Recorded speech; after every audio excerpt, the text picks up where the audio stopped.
Well, our special guest of the evening, Ben Flynn, also known as New York Giants guy. Ben, thank you so much for joining us. How are you tonight? I'm good. How about you guys? Thanks for having me on. Doing awesome. And could you just tell us a little bit about yourself? I checked out your YouTube channel. I know you do some vlogs. I know you go to all the Giants games and whatnot. So you could tell us a little bit about that. Well, yeah, my goal is to go to every single game. I've been doing it for 3 seasons now. The first season, I was 18 years old. I went to 9 or 10 games. Then 2019, I went to 13 games. Then last year, I was hoping to make it to all of them. But then, of course, COVID shut it down. So all the stadiums were closed. This year, yeah, I'm perfect so far on attendance this year. I'll be in New Orleans on Sunday, then Dallas, and as the schedule keeps going on, I'll be at the rest of them. But yeah, I'm 21 years old. That's pretty much it. I go to football games and I work during the week to fund it. Awesome. Yeah. Good stuff. I've seen you with LPG a few times. We've had him on our channel a couple times. I know. Yeah, I mean, it's great to see that somebody as young as you is very committed to this football team, especially in a very, very difficult time for this franchise, which, you know, I like to remain optimistic. I think the Giants do have potential to turn things around. But, you know, as of right now, I don't know. Maybe it is time to push the panic button in some respects. I'm not sure. What do you think about that, Ben? I'm always the last person to give up on the team. Well, I see a whole lot of fans leaving early. I'm still optimistic that we're going to win next week and we'll beat Dallas. We'll be 2-3 and we'll right back in it. That's how I always approach it. I'm never really going to, give up on them like some other fans. But yeah, you just got to stay optimistic. Awesome. Sam, I think we kind of were concerned because it was the Falcons. It was a game that we should have won. And if we win that, we're 1-2, right back in the thick of things in the NFC East because 2 other teams are 1-2 as well. Absolutely. And the thing with the Falcons is that we were expecting one thing and got something completely different. So, Ben, I'm curious, what was your biggest takeaway from Sunday's game? Like what came out of that game that really stuck with you? I was impressed with the defense, and the offense did look much better than scoring 14 points. One thing that I just hate how we always start the drive very nicely. And, I'll get into the coaching later, but how we start off a drive very well, and then, it just gets called back with holdings and then conservative play calling. I think we have to execute on the end of drives because it seems like we have the weapons to be scoring 30 points a game, and then just every single game we're scoring 17. I mean, we definitely could score points. I was happy with Daniel Jones, how he's progressing, and definitely the offensive line. And it was nice to see Saquon get in the end zone. So I think we're slowly and steadily getting there where we want to be, but it's not good enough just yet. So now looking at the Giants, there's a lot of big things that can be said about them. There's the offensive line hasn't been great. Defense, for the most part, got off to a slow start. You can say what you want about the coaching, whether it's really Judge or Jason Garrett, who's to blame. I don't really know the answer, but Ben, in your opinion, what do you think is the biggest issue with the Giants? It's 100% Jason Garrett. Jason Garrett and then Dave Gettleman. I mean, you can't. Dave Gettleman puts the whole thing together, but on the field, you have to put it on Jason Garrett because we have all the weapons in the world, and just the conservative play calling. How we have guys like Kadarius Toney, the first-round pick, and Saquon Barkley, and a top 15 wide receiver in Kenny Golladay, and we're not using them the right way. How every single game I see Kenny Golladay, 4 catches, 60 yards. So why isn't he getting 15 targets a game? It seems to be every single time Kenny Golladay gets targeted, it's either a catch or a defensive pass interference because they're all over him. They can't guard him. And yet when things are working, he just stops doing it. So, we see Kadarius Toney having a nice drive, and then the rest of the game, they don't give him the ball once. Right. I think those are good points. They are good points because they were using Colin Johnson and CJ Board more than Kadarius Toney. It's like, what is his role on this football team? And now that's kind of where we jump into our preview of week 4, where the New Orleans Saints were going into the Superdome, which, by the way, I saw the Giants will be debuting the white pants this week. So that's a little White pants. Yes. So excited. Very exciting. But the Saints are 2-1. Actually, I was on a podcast this morning with a couple of Saints fans, and they tried to tear me to pieces, but I stood my ground strong. Saints are coming off a 28-13 win against the New England Patriots, and Jameis Winston is their quarterback. Now, I know Michael Thomas is on the PUP list, but Hank, history has not been on the Giants' side. The law of averages, when the Giants play the Saints, the Giants are 2-6, and Sean Payton has become their head coach. And Sean Payton used to be the Giants' offensive coordinator. Yeah, that's right. And not only was he our offensive coordinator, he's also one of many successful coaches that came from the Bill Parcells tree. And as a matter of fact, the last time they played the Saints, I believe that was 2018. I can't remember what week it was. It was like right around October. Same week where No, I'm thinking 2016. No, I know it was right around the same week where the Yankees got eliminated by the Red Sox that year. But anyways, they lost that game 33-18. Last time we beat them actually was the home opener of 2016. But the real sad fact about the Saints, they have not won a game at the Superdome since 1993. Now, you may remember the Giants had a road game in 2005, but that was only because the Saints couldn't use the Superdome because of Hurricane Trina. But in any event, what do you expect from the Saints on Sunday, Ben?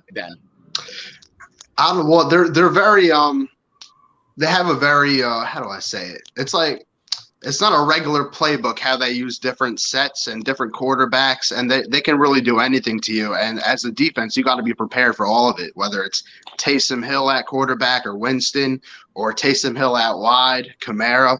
They got a bunch of weapons, and they can really drive the ball different ways. So as a defense, you got to really be prepared for what's coming. And I think this is a game where I've been thinking the Giants the past couple of games have been playing to not lose the game instead of to win the game.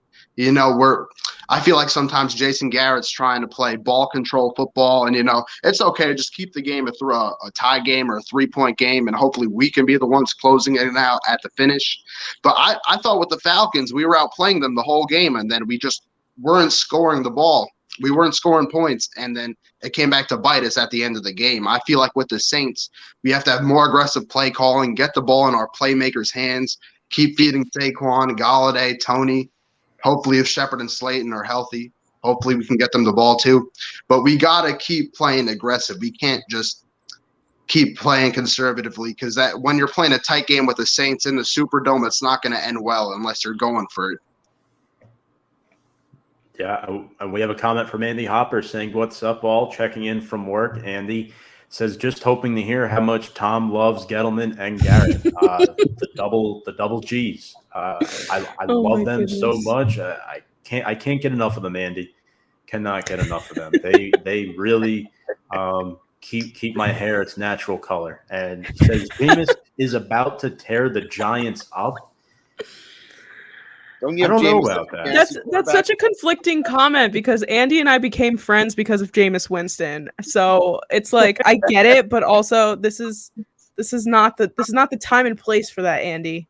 Not the time and place. There's one more thing I wanted to add to that about Jameis Winston. I'm pretty sure I saw a stat. He's never played 2 consecutive games without throwing an interception. I feel like the Giants have to bring the pressure. Azeez Williams got to bring the house, because as soon as Jameis Winston starts, if he's under pressure, he's going to be throwing up the ball, and hopefully we can get some interceptions. And we have to capitalize on those. We can't be dropping the interceptions anymore. Now, Ben, I saw you took a picture with Coach Joe Judge after the game on Sunday, saying that we're going to be all right. What are your thoughts on that? Because obviously, you know, Joe Judge is a guy that I love as this head coach. I want him to be this head coach for a very long time. But obviously, of course, you know, the media is going to speculate and whatnot. But did it give you a little reassurance talking to him and kind of getting that confidence from him? I kind of took it with a grain of salt because I see him almost every game after the game, and he seems to say the same thing every single time. Well, we're going to be all right. But at what point does it all right, you can say that to make yourself look good, but right now we're 0-3, and I almost feel like Coach Judge, he's like, during the week at practice, he looks like a perfect coach, and then the whole coaching staff on game day is completely different. They don't execute on game day how they sound like they will during the week. And I think Coach Judge has big potential, but I feel like the Jason Garrett has to have a big game, or else I'm ready to move on to Freddie Kitchens with calling the plays. Sometimes I almost feel like they can. I almost feel like they can handpick fans out of the stands to call better plays than Jason Garrett some weeks. It's just so predictable, draw 1st and 10, gains 2 yards, then a pass incomplete, it's 3rd and 9. Of course, we're not running the ball. It's just so predictable sometimes. And I saw another stat that Daniel Jones is the lowest in the league by far with the percentage of his yards being yards after the catch. That it almost seems like I think it was about 30%. And then you see guys at the top of the list like Matthew Stafford with the Rams. He's at about 66%. Meaning that he can throw a ball 20 yards and they're gaining another 40 on him. But whenever Daniel Jones makes a pass, nobody's really being schemed open, and it's really hurting the offense. No, I appreciate this comment, but I don't think that's the right job. Say that. Hey, Tom, you got my vote as well for that. Ben, so moving on now, we look at some of the transactions the team has made this week, and obviously the big 100-pound elephant in the room is the offensive line, right? And what's happened with the offensive line this season. We've lost Shane Lemieux, which is very unfortunate, but we kind of thought Ben Bredesen might be a slight upgrade, right? Nick Gates was a demoralizing injury for this offensive line. He was the captain. He was the anchor. So what do the Giants do? They signed Wes Martin off of Washington's practice squad, a 2019 4th-round pick. And the Giants did some shuffling this week. They signed linebacker Omari Cobb to the practice squad, and then they terminated the contracts of 3 players, Matt Cole, Willie Henry, Foster Sorrell. And what does that do? Not only do we add Wes Martin, we add Isaiah Wilson. And this is a very controversial topic where a lot of fans have mixed opinions on bringing in Isaiah Wilson. I understand it's to the practice squad, but first, I wanted your thoughts. You seem to be optimistic on the signing, considering his poor track record in the NFL. What are your thoughts on Isaiah Wilson and what he could bring to the table? Because it seems like a low-risk, high-reward type of signing. Well, I personally love the move bringing him inside in the building because I see so many fans are like, off the field, we don't want the off the field issues like Odell Beckham Jr. But at some point, it's like I want the most talented players on the team. I don't really care about their off field stuff as long as when they're in the building and on the field, they're doing their thing. That's all I care about. And if we can get another cornerstone right tackle to play along Andrew Thomas, I feel like those 2 guys can really hold the line down. So hopefully he can get his thing going with the Giants, and I would love to see him play right tackle over Nate Solder. I just have to say I read an article about Isaiah Wilson today, and while there's a lot of things that have happened off the field in terms of trouble with the law and things like that, he was released by the Tennessee Titans, and he was picked up briefly by the Miami Dolphins, and he didn't show up for things that he was supposed to. He was hours late for meetings, interviews, things like that. So I hope that that's not what he's bringing here, because that's in the building things, and those really are not the best things to come off of as a new guy. Like, you want to make a good impression. So hopefully those are things that he's left in his past, and once he's coming to New York, it's something a little bit different. Right. I only caught the second part of that. It was a bit little static. I couldn't really hear. But yeah. So you were saying that he was missing meetings and all that? When not for the New York Giants, for the Miami Dolphins, when he was there very briefly after he left the Tennessee Titans. So he missed some meetings. He would say he went to voluntary practices and he didn't show up, that kind of thing. I don't know. That's a thing of the past for me. I think it's a new track record with the Giants. Let's just hope he shows up this week. He's in the bill. If you guys saw his Instagram story or post, it looks like he put like a whole paragraph out there that he's ready to change. So I hope he does, because I would love to have him play right tackle here. I would too.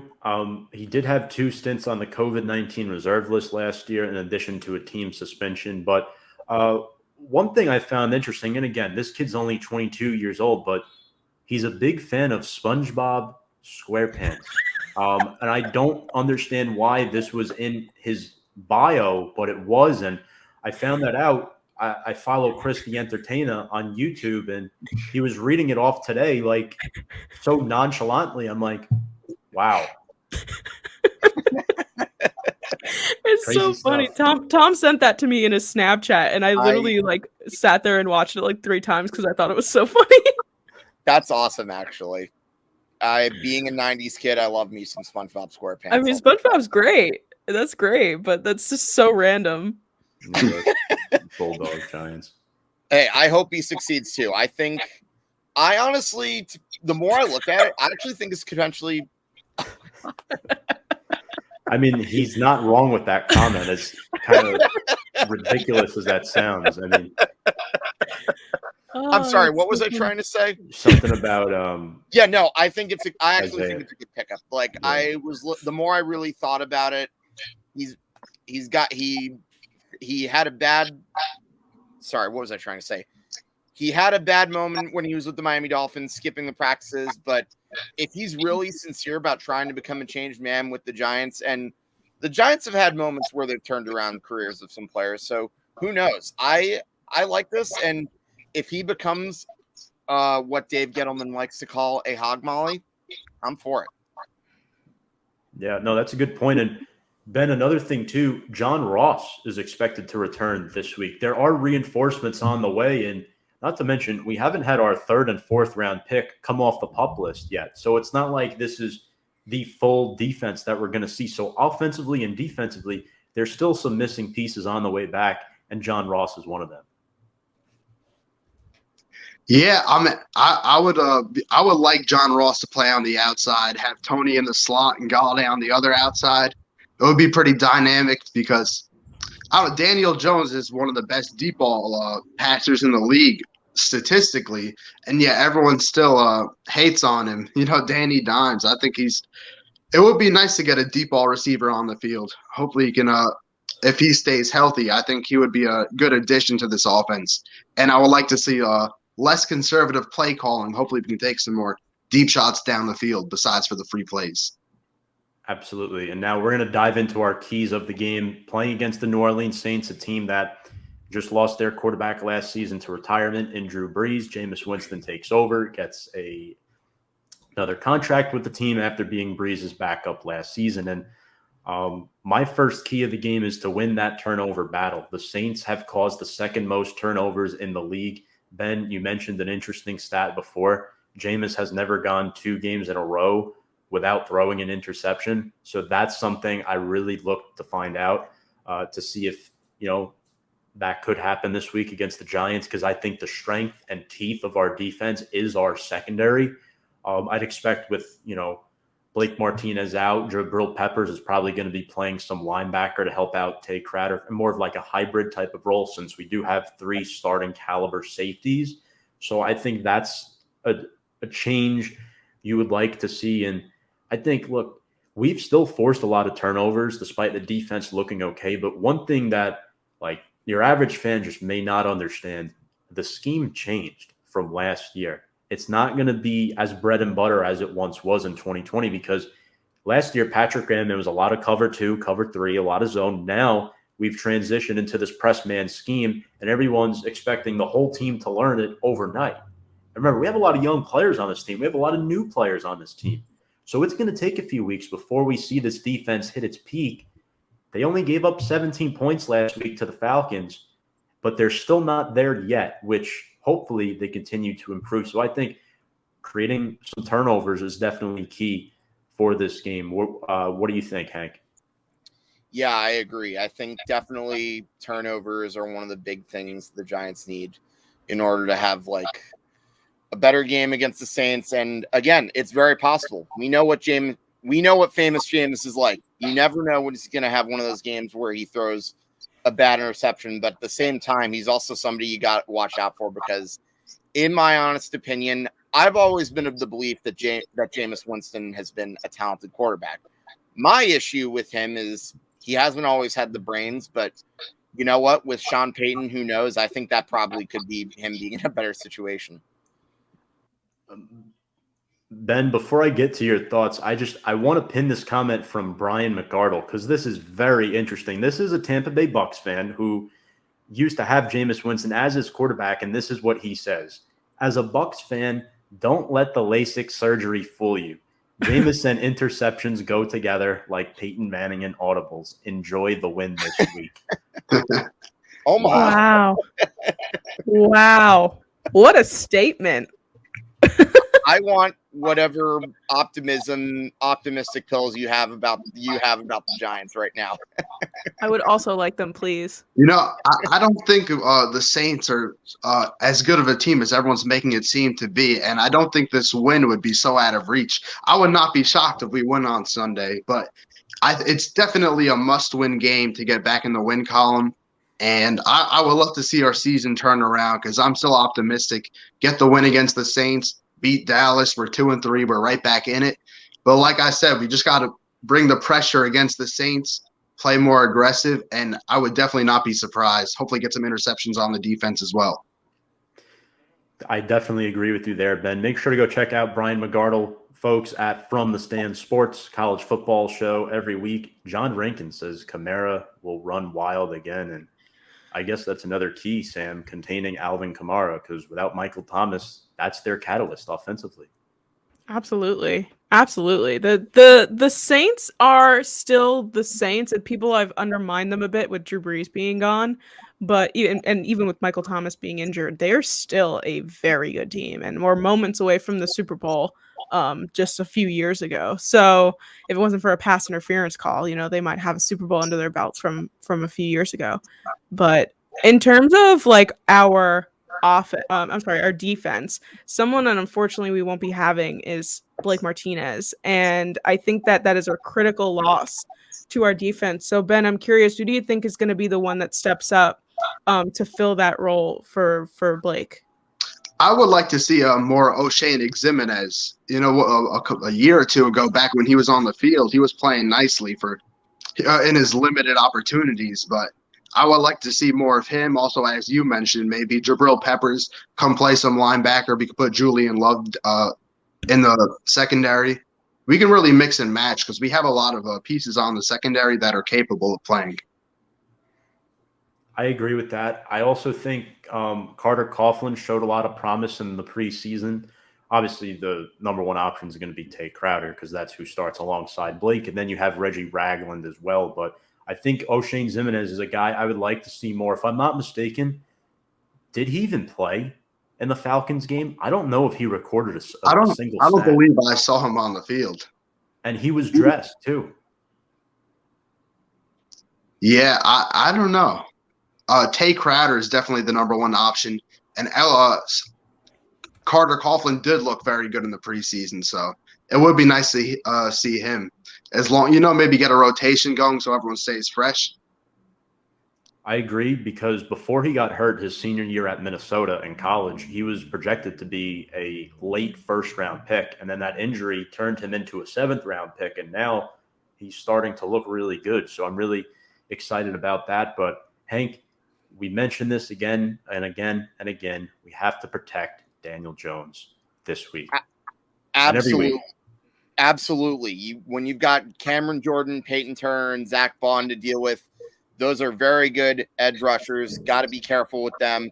But, that reminds me, speaking of protecting of Daniel Jones, I'm going to assume, Ben, that just like me, Tom, and Sam, you are on the pro Daniel Jones train. Am I correct? Yeah, I absolutely love Daniel Jones. And, I see so much Daniel Jones slander all over social media. And if you guys didn't know, Daniel Jones is only one of 4 quarterbacks this year to not throw an interception yet. And I believe he has one in the last 9 games. dating back to last year. And I really think he has the talent. It would just be nice if Garrett will let him start throwing the ball downfield more. Yeah, that's what I think we've mentioned that several times on this show already, and we're only going into our 4th show, and we've talked about him throwing the ball more a lot. And that one interception that Ben just mentioned was off of Evan Ingram's hands. Yes, that's true. Fun fact. Danny Dimes has to win the QB bat, which I think he will. I think he can, but it's down to the players around him to do so. Yeah, and if he doesn't have Sterling Shepard, if he doesn't have Darius Slayton, that's going to hurt. You got to get the ball to guys like Kenny Golladay and Kadarius Toney. Please open up the playbook, Jason Garrett. Joe Judge stated that Jason Garrett will continue to call plays in week 4. Kenny Golladay has not been used as much as I would have liked him to be used in these first 3 games. Ben, what do you attribute that to? Is there something outside of the play calling? Is Golladay just still trying to get a little adjusted to this scheme, or is it strictly just a play calling thing for you? I really think it's just the play calling, because even back in Detroit, he was never a guy that got a lot of separation. And I just feel like it could be a little bit of Daniel Jones as well. But, if I were Danny, I'd be comfortable throwing to him, because it seems to be every single time, whether he's contested or not, he's making the catch. So whether he has separation or not, you just got to learn to keep throwing the ball up to him, because he makes a 50 ball more like a 75-25 ball. And if nobody else is open, maybe take some shots down the field, especially in a tight game. I agree. And one other person that I want to see get more involved as far as receiving goes in this offense is Kaden Smith. This is a guy who in 2019 looked like Daniel Jones's best friend on the field. In fact, Kaden Smith's touchdown in 2019 is the reason why Chase Young is not a New York Giant. So this is a guy that they have to find a way to get more involved, because I don't think Evan Ingram's here long term. I think Kaden Smith could potentially be our tight end of the future. If I'm being honest, I think he can block well. He can receive well. When he's ever in on 12 personnel, they just don't give him the ball enough. His PFF grade is 80.9. That is the 4th ranked tight end in the National Football League, according to Pro Football Focus. Now, obviously, these numbers are a little inflated. They take several different, averages into account. But Kaden Smith is a really underrated player that doesn't get talked about enough when it comes to the New York Giants. That's just how I feel. How do you guys feel about Kaden Smith? Because, again, I talk to some fans. They don't even know who Kaden Smith is. I like Kaden Smith. Let him have a shot. Why not? I feel like whenever he's on the field, he does his thing. I remember a year or 2 ago, he was almost like a meme here with the Giants, like, oh, Kaden Smith. But it seems to be whenever he almost never drops the ball. He comes in clutch, moving the ball down the field in his limited opportunities on the field, because right now he's 3rd on our depth chart. And Sam, Noah's comment, red-nosed tight end, Kyle Rudolph. Yep. Yeah, I think that we definitely need to be utilizing our tight ends more, especially now that we have depth here. And obviously, Evan Ingram is having his issues with his drop balls, but he's not our only tight end. We have Kaden Smith, who I definitely was someone that, like, I had his name in the back of my brain, but he was never like someone that I was constantly thinking about. And if we're picking up Kyle Rudolph in free agency, why are we not using him? Like, what? Like, the whole point was to get better in the red zone, right? And Kyle Rudolph is a red zone tight end, a reliable red zone tight end. Why are we not using him in the red zone? So use Kaden Smith to get down the field. He's reliable. And then give it to Kyle in the end zone. Oh, bing, bang, boom. We got 7 points on the board. Like, it seems like it would be so simple, and yet we're not doing that. I would like to see Kenny Golladay more in the red zone as well. As we saw against the Falcons on Sunday, Daniel Jones threw a little fade up to him, and it was a pass interference. The guy was all over him. So I almost feel like if you toss it up to him, he's either he's going to draw a penalty, or it's going to be a touchdown most of the time. And that was my last key to the game, execute in the red zone. And what really concerns me about playing against the Saints is that they have the 6th ranked defense in the entire NFL. They held Green Bay to just 3 points in week 1. Some argue that was a fluke of the game because of Rodgers and all the off-the-field drama queens. But look, I'm not going to get into that. The Saints defense has given up the 3rd fewest points in the NFL, and their red zone defense ranks number 1 in the entire National Football League. This is the best red zone defense in the NFL. I understand it's a small sample size. You're going off 3 games where they played the Packers, they played the Patriots. So, right then and there, the Giants could easily inflate that number a little bit this week, which is now where we kind of dive into our next segment, our players to watch. And I want each of us to give at least one player to watch for each team. And Ben, as the guest, I'll start with you. Who's one player on the Giants and one player on the Saints that you think that both teams need to keep an eye out for on Sunday? I think for the Giants, it definitely has to be Daniel Jones. I really love when the Giants start using him in designed read options. It really opens up the playbook because when he's scrambling, he really has nowhere to go. But whenever we got those design read options going, it seems like the defense is always baiting towards Saquon Barkley, and then he always has a ton of space and outruns the whole defense. And I really think if we could get him going in the running game, I think that would be a big step to scoring more points this week. And I really think, with Michael Thomas out with the Saints, I think definitely Alvin Kamara, whether it's in the screen game, you just have to contain him. And I really think our defense will be just fine. Yeah, I mean, not to mention Kamara had 21 total touchdowns last year. That was the most in the NFL. And, we don't have Dalvin Tomlinson to help stop him in the run game in the interior, and Blake Martinez as well. So that definitely does concern me. Sam, who are your players to watch? I think for the Giants, it's definitely going to be Saquon because we've been seeing him slowly each week getting better. And I mean, we saw that beautiful Saquon-like touchdown last week where he leaped into the end zone, and it was really quite beautiful. So I definitely think that he's getting stronger. He's getting more confident in his injury and dealing with it. So I would say we definitely have to keep an eye out for him. And in terms of the Saints, I think one of the scariest people on that team is Taysom Hill because of how utilized he is with the Wildcat plays and all of the different things that he can do for the Saints. Is not something the Giants defense is used to seeing and dealing with. So it's definitely going to be something to keep an eye out. And I think that with Michael Thomas out, yes, Alvin Kamara is going to be used, but Marquez Callaway is kind of like this backup wide receiver that not really too many people are paying attention to, but he is a really, really good wide receiver. So I definitely think that we should make sure that we cover him and make sure that they don't utilize him in the way that they would Michael Thomas. So for my players to watch, I was originally going to go with Saquon Barkley as well, but I'm going to go in a little bit of a different direction than you guys might expect. And Saquon, while I do think Saquon is slowly improving, that doesn't happen without one of your better offensive linemen. And with that said, I'm going to give it to Andrew Thomas because, as I said at the beginning of the show, he has shown a dramatic amount of improvement from last year. He has not allowed a single sack and very little pressure. And I think this could also enable Daniel Jones to have another potential good game. And as one of my old football coaches often says, whenever I praise a good running back's performance, he's always quick to remind me he can't do it without a good offensive lineman. And I honestly think left tackle is one of the most important positions on a football field. So that's why I'm going to give it to Andrew Thomas. Now for the Saints, the player that I think is you got to watch out for, it's Alvin Kamara. And for 2 reasons. One, he scored 21 touchdowns last year. Someone who you would have loved to have on your fantasy team. But at the same time, he's also by far one of the more dynamic players on the Saints offense. And not to mention, I think another reason I'm going to give it to Alvin Kamara, this Giants defensive unit is very banged up. You don't have Blake Martinez. That's going to be a huge problem.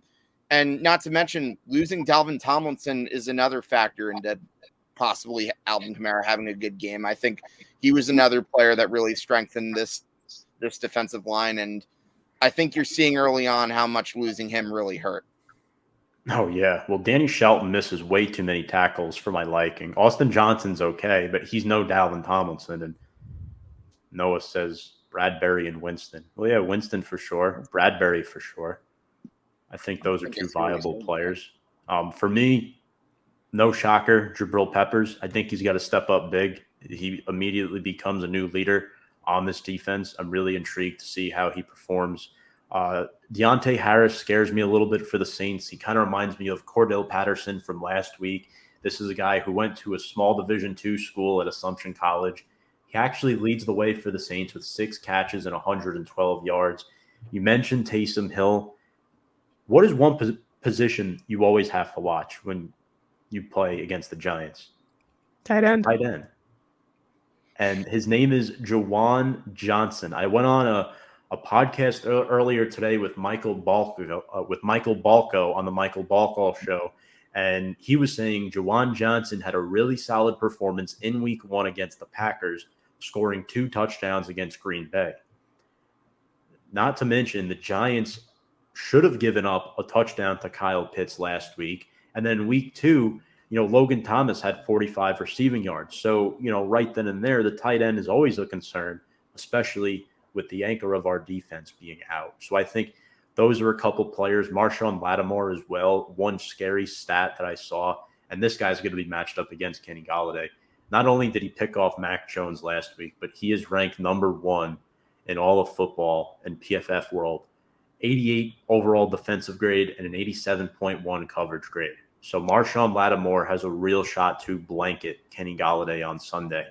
And that means that the Giants need to use more guys like Kadarius Toney, as Noah brings up a good point. 14 receiving yards and 24 yards after the catch. Don't even know how that is possible. It's ridiculous. Does anybody know how that's possible? Well, I know he had a few negative yards.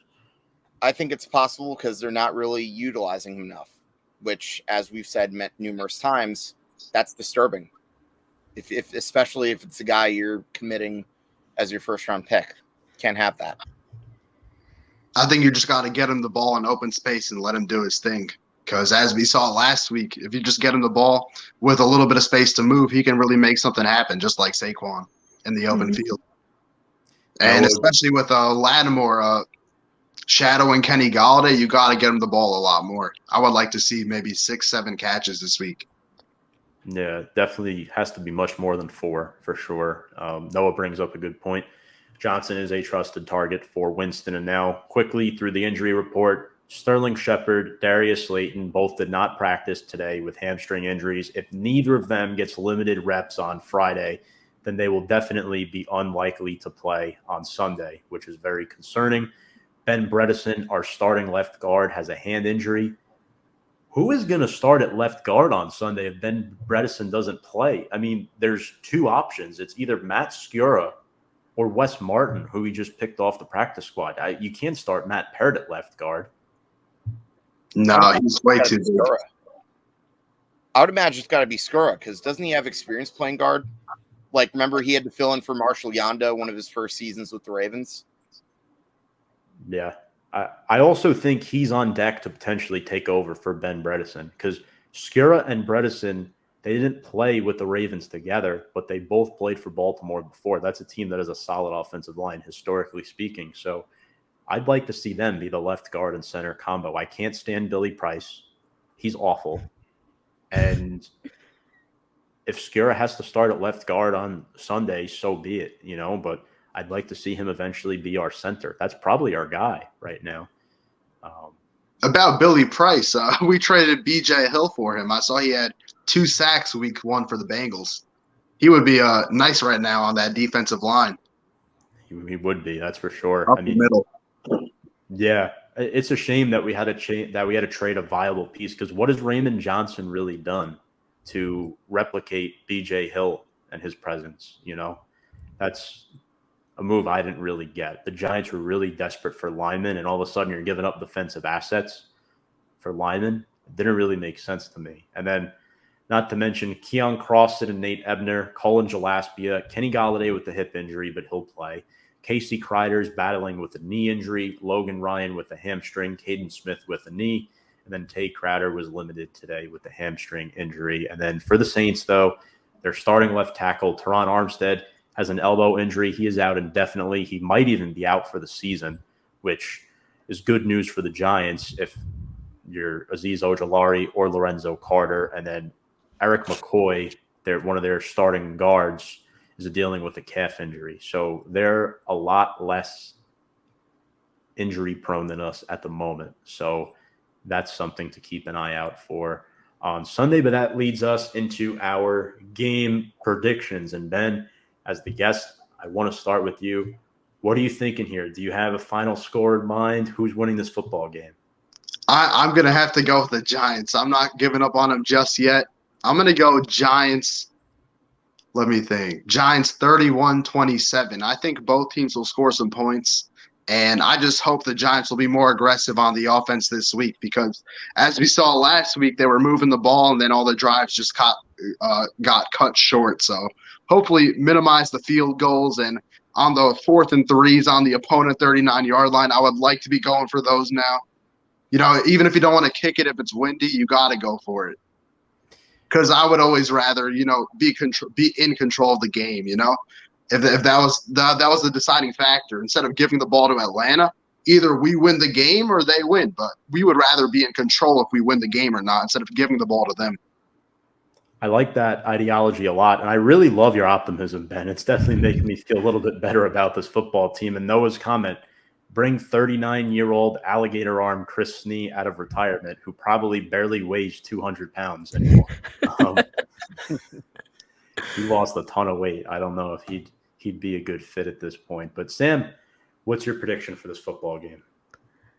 I hate to sound like such a gray cloud after Ben's optimism, but I think that with the amount of injuries that's going on within the Giants and the first week that we are going to have to deal with defensively without Blake Martinez and possibly offensively without two of our starting wide receivers, I do think that the Saints are going to come out on top, but I do think that it's going to be a one-score game.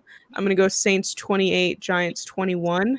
But hopefully I am incorrect and Ben is right because that would make my life so much better. I'd rather be wrong and have a Giants win. I'll be partying on Bourbon Street after they win. Hey. That sounds like a blast. Hank? Yeah, that does sound like fun. I would love to check out a game in New Orleans one of these days. But anyway, my prediction, yeah, I'd like to say that I'm confident in the Giants, but there is just too many issues going on. And to really one up what Sam said, but I'm going to use my favorite mantra. I would rather be wrong and happy than right and just further disappointed. So I'm going to say, unfortunately, I'm going to say 34-27 New Orleans. And you're not going to like this, but I'm with Sam and Hank here. 28-17 Saints. I predicted it before. Look, if Shepard and Slayton don't play, which is looking more likely at this point, and with the O-line and shambles, I don't see the Giants pulling this out in the Superdome, considering we haven't won in that stadium in over 28 years. But for your sake, Ben, and for our sake, of course, Giants fans, I really hope they pull this one out. I think if they do win, you're looking at a similar score to what you just predicted. The Giants must score a ton of points. I think a field goal, 3-4 point win is the only way the Giants come out of this. I could definitely see it being a Saints blowout, double possession win, or a Giants close victory. So that's just like you guys are just like all the NFL analysts. Every single one of them is on the Saints. So when the Giants win this game, it's going to make it 10 times better. Exactly. And the thing is, too, I'll usually pick the Giants, but they haven't won lately when I've picked them. So I'm hoping for a little bit reverse psychology there. I pick against the Giants and they win. Hey, I'd rather that happen than the other way around. You know what I mean? So, yeah. But Ben, we wanted to thank you so much for joining us tonight. And before we let you go here, where can people find you on social media and your work? You can look me up on Instagram, TikTok, and YouTube if you NY Giants guy. So it's like the New York Giants official Instagram page with a guy after it. And yeah, I post on YouTube, I post vlogs. TikTok, I post some short clips. So like on YouTube, probably about Tuesday, I'll post the whole New Orleans experience. Then same thing with Dallas. You get to see a little bit of behind the scenes going on these road trips. That's awesome. That really is awesome. And make sure to subscribe to Ben on YouTube to check out all his stuff, TikTok and Instagram, as he just mentioned. He has a great account over there. Ben, any final thoughts here? Anything you'd like to add before we let you go? Yeah, I just want to thank you guys for having me on here. And Giants are winning the division. I'm telling you guys right now. Don't hop on the bandwagon. I'm telling you guys, Giants are beating the Saints. We're beating the Cowboys. We're going to beat the Rams. Then we're going to beat the Panthers. We're going to be 4-3, right back in it. I love it. I love it.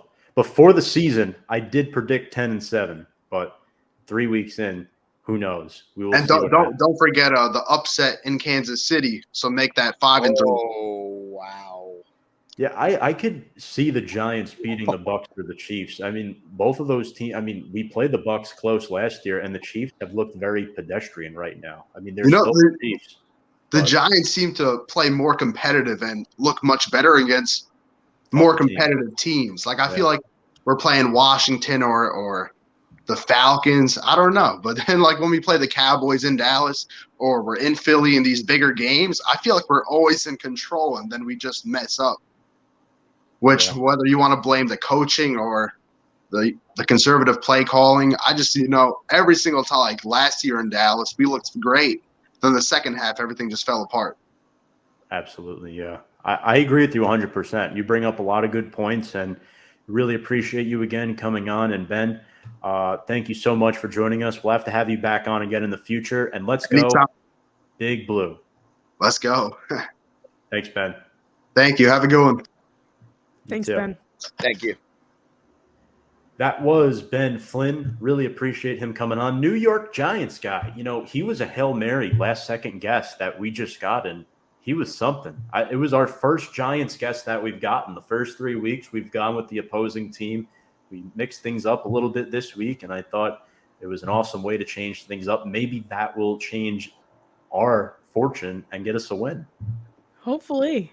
That would be great. His optimism really lifted my spirits a little bit. It made me think maybe we are a good team. Maybe we will win some games. We have the talent. I'm pumped. Yeah. I'm pumped. Ben was a breath of fresh air. He really was. I love it. And I hope he's right. I do hope he's right. And Noah, thank you so much for commenting tonight. You dominated the comments section. Really do appreciate it. Our guest from last week. And probably the take of the night was this one. Brian's take about the LASIK eye surgery and joy to win. At least there's another guy confident besides Ben. Well, Brian's to be fair, I think he's rooting for us too for a different reason. But well, he's a Bucs fan. Noah's a Falcons fan, so of course they're both rooting for us. That definitely makes a lot of sense. But all right, Sam, Hank, any final thoughts? It's been a pleasure, and next week we're going to have another good show on tap as well, and hopefully we'll be recapping a Giants win by that point. I'd really love that. As a new addition to this show, I'm ready to recap a win. I'm ready to have a celebratory episode. So hopefully by next week, all three of us are wrong and Ben is correct, and we can talk about a Giants win. And if not, we will find the light in everything that we can. Hopefully. I'm hoping that we have a great game next week. I also want to thank Noah for hopping on my show, Hitting for the Cycle, last night. He's got some pretty good knowledge about his Atlanta Braves as well as his Atlanta Falcons, and seems like we've been getting good about Noah lately, and that's a great thing. He's really smart, really knowledgeable. Thanks again, Noah, and great to be seeing you in the comments as well. Absolutely, really do appreciate it. On behalf of Sam Cardona, Hank and Dichter, I'm Tom Scavetto, wishing you all a good evening. And let's go, Big Blue.